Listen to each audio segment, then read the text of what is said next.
I don't know if I am exactly a scientist.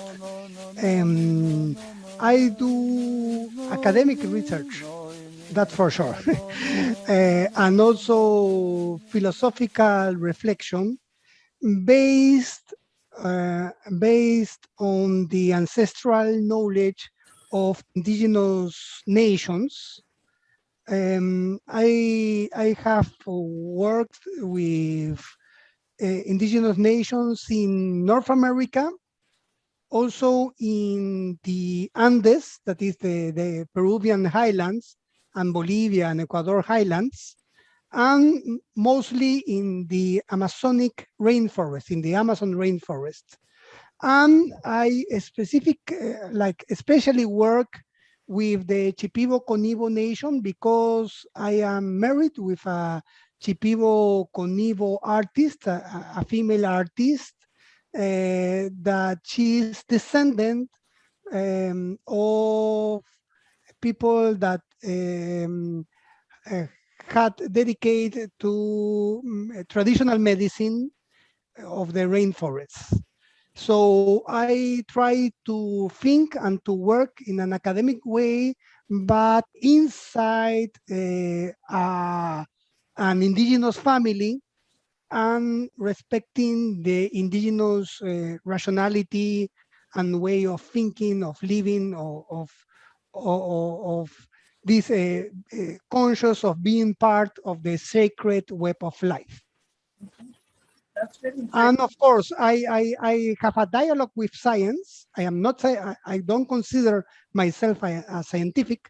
I have a dialogue with science that is especially, I am a critic of positivism, very critic with positivism, not with the scientific method, but with this this philosophical idea that you can explain our life, that you can explain life in a whole sense only from the scientific technique, speech, way of expressing.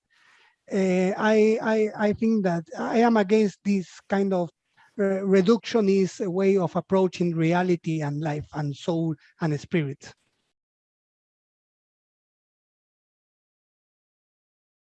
Yes, like you are asking me for the traditional epistemology, indigenous epistemology, how they arrive to knowledge.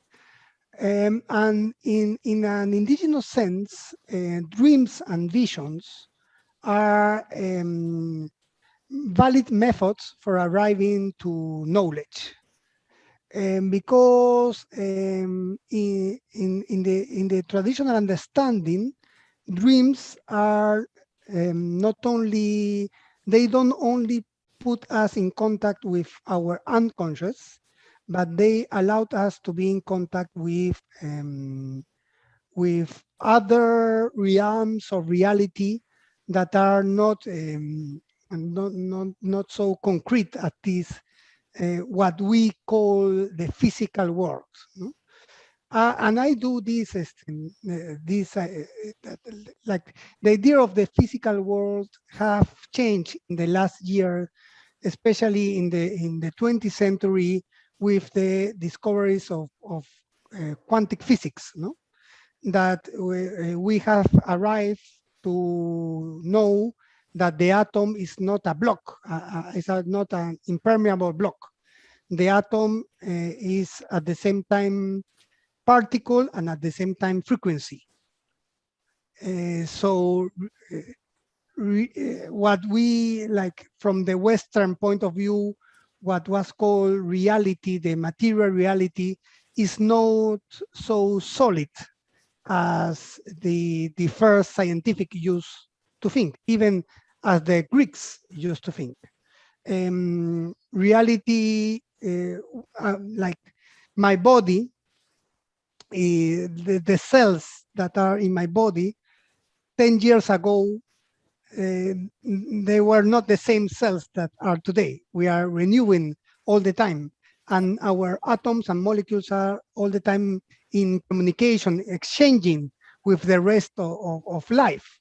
And that's why we are part of the sacred web of life. We are always interchanging. We are not autonomous beings. No? We are, and what remains is a pattern. No, what remains is a pattern. It's what we can call in a simple way my soul. No, is what remains.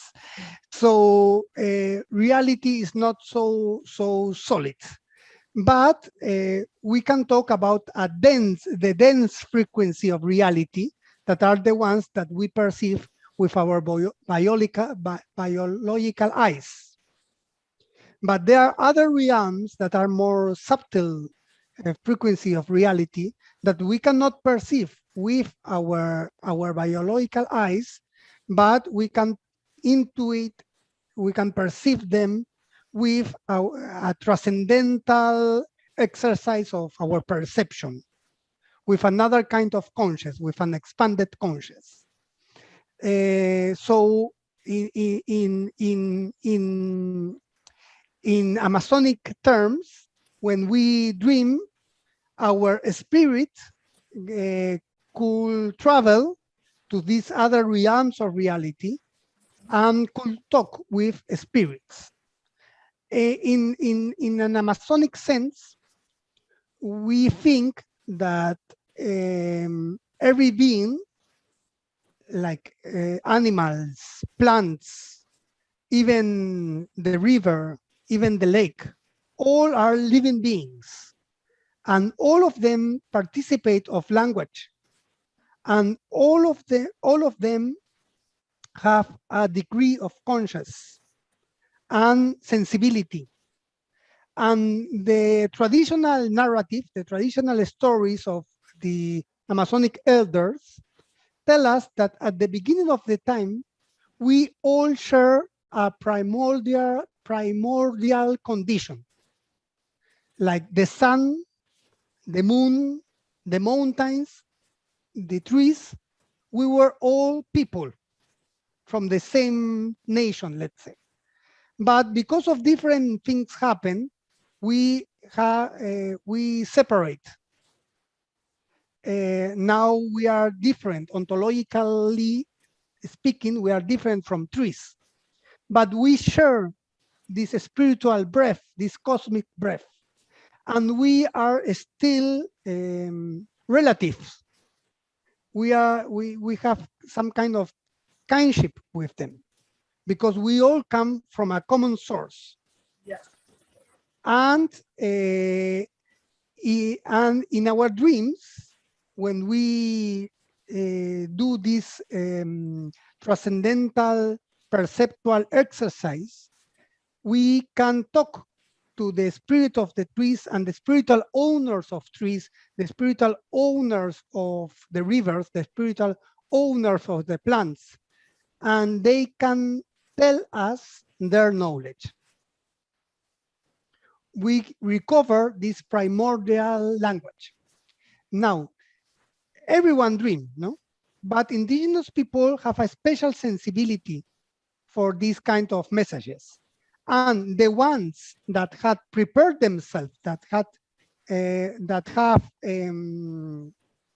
succeed in the initiation process for becoming traditional healers, what anthropology call shamans. I don't use this word. This word, as you know, was used by Mircea Eliade when he was talking about shamanism or the tradition, the archaic techniques for ecstasies. Is not a word of us. No, it comes from Siberia, I think so. We talk about traditional healers, and each nation have its own name. For example, the Chipivos call Meraya or Onaya. That's the traditional word for calling the wise people. So the wise people are people that had been initiated following a very strong regime of abstinence and fasting and taking plants for being able to communicate with the soul of the world and with other entities. Because, you know, the plant is the being, the living being, that is more in the present and in relation with all these cosmic primordial elements that makes life possible, because their roots go to the soil, no, inside the soil, but the branches and the leaf, they take the sun power, the sun energy, and also the rain. But plants also have a metaphysical realm, a super sensitive realm, and plants allowed us to connect with these metaphysical worlds or spiritual worlds or ethereal worlds, as you ever want to call them. No, we in Shipibo we have our own words that is called Hakunnete. The Hakunnete is the good world, is the world of the ancestors, the world of the good spirits. But there are also other entities that are not so good, that there are selfish entities that are like depredators, no? So the one that want to practice in a good way medicine need to know how to relate with the good spirits and how to push away the bad entities. So all the knowledge come from a spiritual realm. One thing that is important to say when we speak about ayahuasca, I think that it's good to start with saying this, is that this ayahuasca boom that you are talking about in Europe is part of a neo-shamanic movement and have very few to do with the traditional medicine practice of the rainforest. Because in the past, it was only the healer that took the ayahuasca.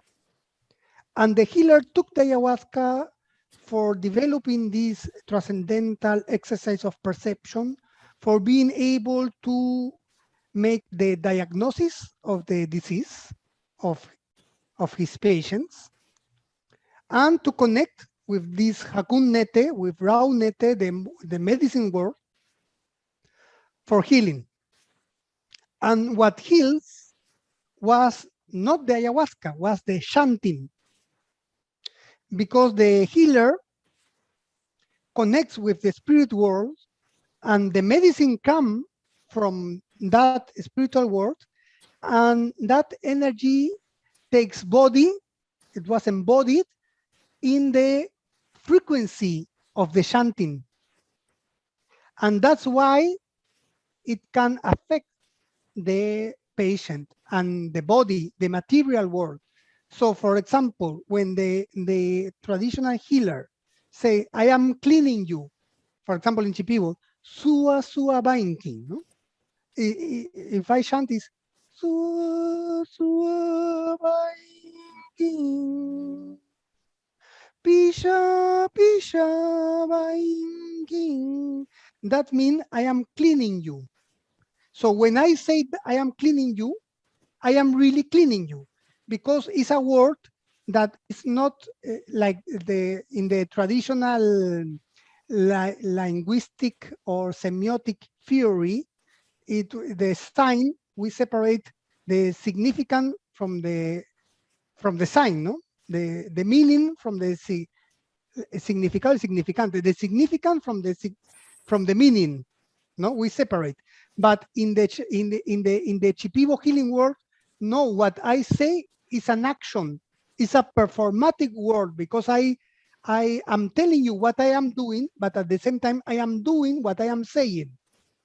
So when I say I clean, it's an action. No, I connect, no? It's a word that connects with the primordial poetical rhythm essence of language. And it's an essence of language that can affect reality in a good way, in a positive way, the material reality in a positive way from the spirit world, from this spiritual energy. So what heals was the word, the chanting. And then healers used to recommend other plants, the prescription of other plants for healing the patient. So it was only the one that was prepared and that know, because if you take ayahuasca, you must know how to connect with the spiritual being of the ayahuasca, the deep part of the ayahuasca. So using in Shipibo, ayahuasca is oni, no?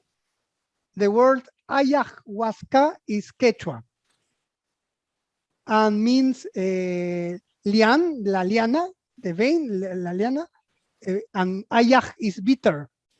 It's not ayahuasca, as people say, that is the rope of the spirits. No, that's not true. It's ayahuasca, no? That was the origin of the word. Yes. So in Shipibo is oni. Oni is the mix of ayahuasca and chacuruna. No? That's the oni.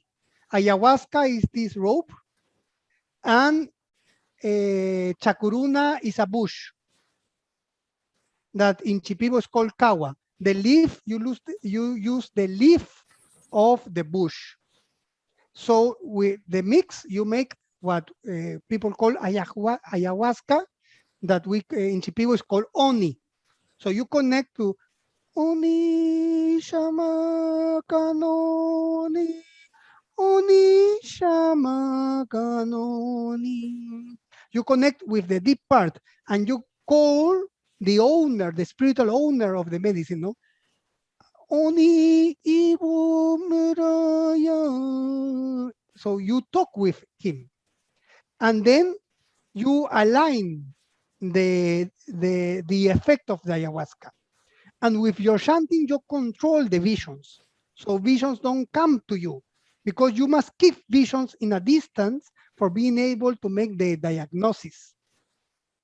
So there is this urban myth that say that for becoming a shaman, what they call a shaman, you must let the snake to eat you. But that's nonsense. How you will let a snake to eat you? It will take your soul. It's a nonsense. Yeah.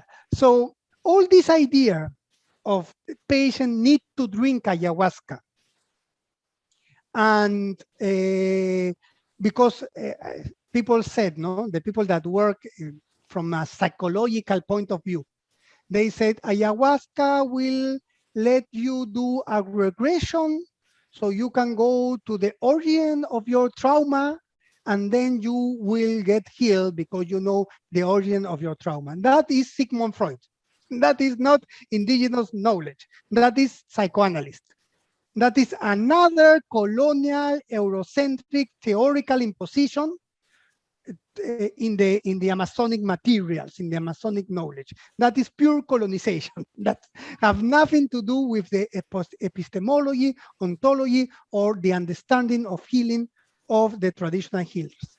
And also this idea that you must let yourself flow with the mother spirit of the ayahuasca, no?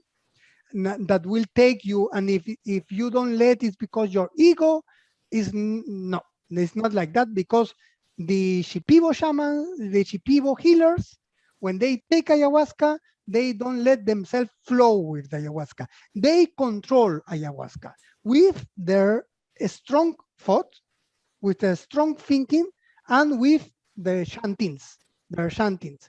So you must control ayahuasca.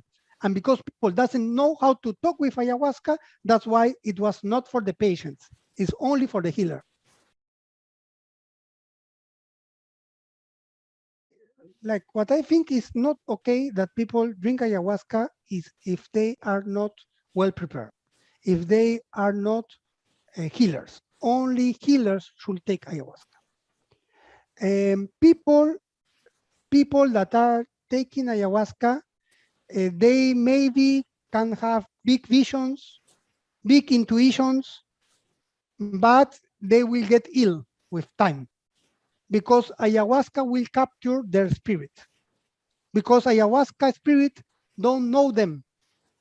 So ayahuasca will send the spirit, the owner of the ayahuasca will send its defense, snakes, and will take the soul, fractions of the soul of people. So in the end, they will end with what we call in the Amazonic Hispanic language, that is not the same Spanish that in Spain. No? We talk cutipado, that is you get ill by the plant. The plant captures your soul.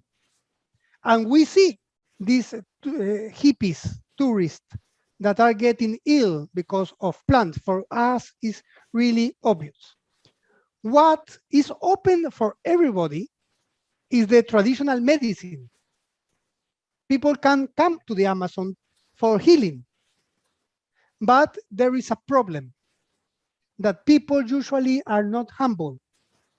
So when you are not humble and when you don't have faith, you will never learn. And also in Europe, people are raised by modernity. No?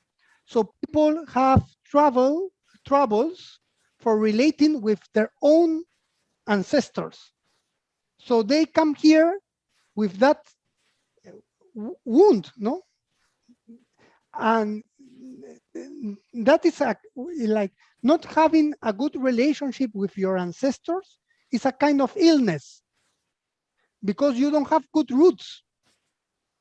So when people come here with that problem and they want to, they usually do a cultural appropriation of indigenous paraphernalia, no? What they think that seems indigenous. But that's not the answer, because the answer is to be in peace with your own ancestors and with your own culture. So you can learn from the other, but you don't try to be the other because you are in peace with yourself. But people are not in peace with the religion of their parents, with their costume of their parents. So they have a big vacuum in themselves. So for being able for healing, you must have patience, you must have time, you must be humble, and you must have faith, because all healing comes from the upper world. And if you don't believe in the great spirits, who will heal you?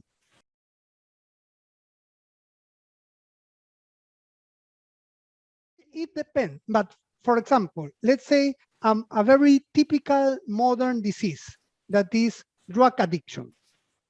People that have smoked marijuana for 10 years, let's say, and they come and they want to be healed. Marijuana have an influence in our body, in our mind, and in our spirit, because marijuana is a very strong plant. And marijuana have a strong owner, a spiritual owner, and capture your soul. So if you want to be completely clean in a physical sense, in a mental sense, and also to get rid of the psychic and the spiritual influence of marijuana in a complete sense, let's say complete clean, completely reborn, that takes 9 months. 9 months. So what we usually do, if someone, like people usually, like the good healers, they can, someone that come 10 days, 15 days, they can help them, but they will not be completely solve the problems. No? It is that traditional medicine, for example, what traditional healers used to heal? Witchcraft, for example, witchcraft, black magic. Yeah. Or diarrheas, or things very concrete, you know? They were healers of people that didn't have any other source of healing than them. They were not clinics. No, so they heal disease. Anthropology could call them cultural diseases. I don't think so that it's only cultural. I think that it's wider than that. But used to heal these kinds of things. This idea of being here to being more sensitive, no, to develop a better relationship with nature doesn't come from tradition, because in a traditional sense, every indigenous people used to have this kind of relationship with Mother Earth. They were all conscious of connections. So what you are talking will be another way of, a modern way of approaching traditional medicine that could be like open, like a retreat, a spiritual retreat. But it's not what traditional medicine offers. It's more a neo-shamanic approach.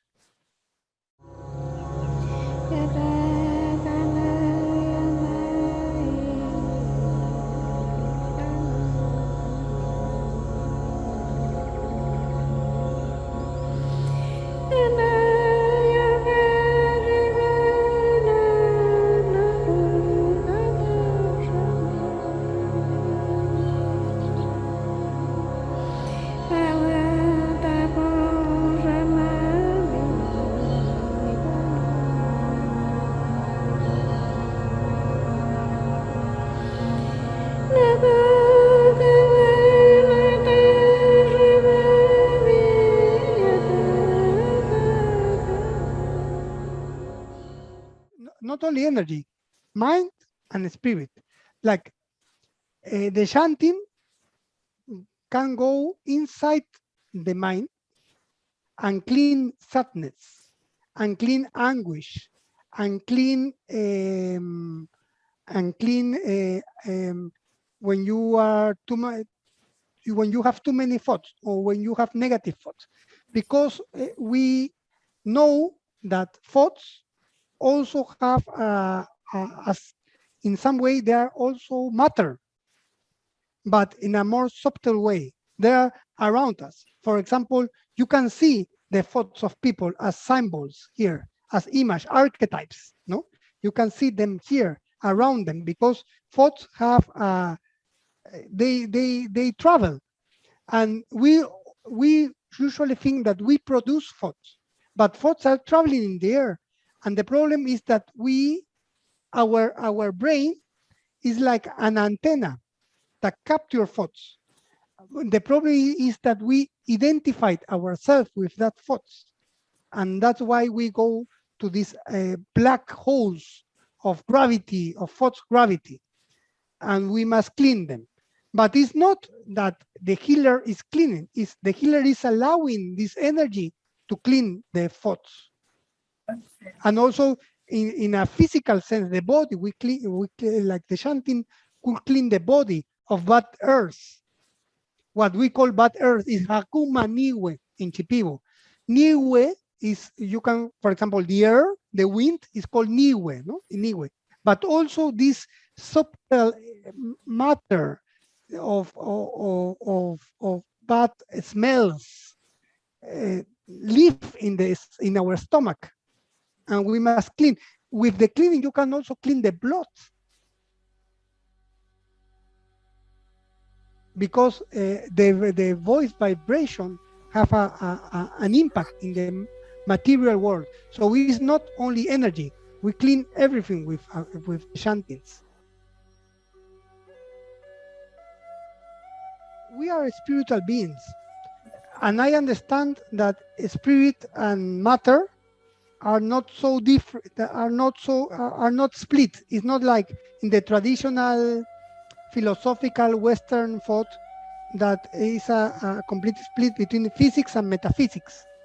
What I see is a continuity, that everything is a spirit, because everything is frequency, but in different states of condensation.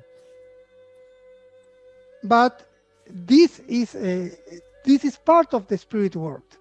And that's why in a Christian sense, St. Paul used to talk about the spiritualization of the body. It's not rejecting the body, it's spiritualizing our body for being able to sense this spiritual origin that we come and the cosmic breath that is giving us life. For me, the spiritual unity and the presence of the Great Spirit is evident. I see the Great Spirit in every tree, in every bird. I know that I live immersed in the Great Spirit, in this unity. But at the same time, this Spirit that gives me life shines in me in a very particular way. And it shines in a singular way in each bird.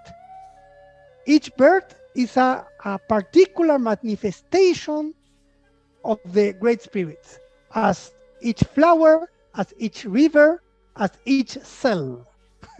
No? So we live in a spiritual, we are spiritual, we live in a spirit world. So if we want to perceive this, it's very simple, as I told before. It's only being humble and keeping a calm mind, open to the world, and keeping an open heart. And we can be full of these great revelations or sacred knowledge or read several books. But if we are still egoistic people, selfish people, no, selfish people, that's the word, selfish. If we're still selfish, we are never going to connect with the light of Creator. We are always going to connect with the artificial light of vanity. And in a biblical sense, in a Christian sense, that artificial light of vanity is Al Satan, no? The demon. Okay. So if we want to live with Creator, we must be humble and do good things, compassionate things for others in a very simple way. And then everything will talk to us. We don't need to drink ayahuasca. There is not technique that will take us to enlightenment. We, as the Buddhists say, our primordial condition is being Buddha. We are all Buddha, but we don't realize that we are Buddha because our ignorance and our selfish desires. So maybe if we stop living in an ignorant way and being governed by selfish desires, maybe if we stop that, we are going to feel better and we are going to suffer less and we are going to be connected. And for doing that, we don't need ayahuasca.